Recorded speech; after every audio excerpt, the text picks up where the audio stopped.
যখন বিশ্বামিত্র মুনিবর রাজা দশরথকে রামকে চাইলেন, সেই সময় রাজা দশরথ বিশ্বামিত্র মুনিবরকে বলছেন, মা বহু ভূমি, ভূমি মানে হচ্ছে জায়গা, জায়গা চেয়ে নাও, ধেনু চেয়ে নাও, ধেনু মানে হচ্ছে গায়, গায় চেয়ে নাও, ধন চেয়ে নাও, কোষ মানে রাজকোষ চেয়ে নাও, সর্বস্ব দেহু আজ সহরোষা, আপনাকে আমি সর্বস্ব দান, সবকিছুই দান করব, মনের মধ্যে কোনো সন্দেহ নেই।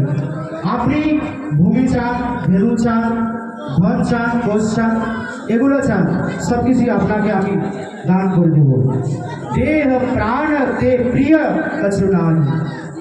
সেই সময় আবার কি বলছে রাজা দশরথ, দেহের থেকে প্রিয় কোনো জগতে নেই, জীবনটাই সবার তো প্রিয়, এই জীবনটা পর্যন্ত আপনার স্মরণে আপনাকে আমি দান করে দেব, আপনি চেয়ে নাও শুধু। সহু মুনি দেহু নিমিষে কমাই। সেই সময় রাজা দশরথ বলছেন, এই মুহূর্তে আমি আপনাকে দান করতে রাজি আছি, শুধু আপনি চেয়ে নাও। এইভাবেই রাজা দশরথ বিশ্বামিত্র মুনিবরকে বললেন। बोलिए राजा रामचंद्र भगवान की। सब सुत प्रिय मोहि प्राण की नाई, राम देव नहीं बड़ही गोसाई।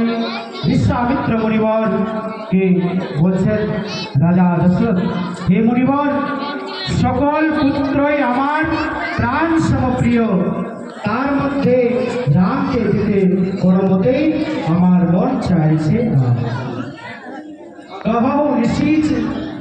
कहु निशीचर अति घोर कठोरा, कहो सुंदर सुत परम किशोरा।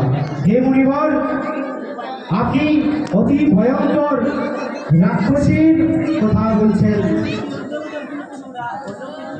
সেই রাক্ষসীর সঙ্গে যদি আমার পুত্রদের তুলনা করা হয়, তাহলে আমার পুত্রগণ সত্য কিশোরী পণ্ডিত, সুকুমার বালক মাত্র।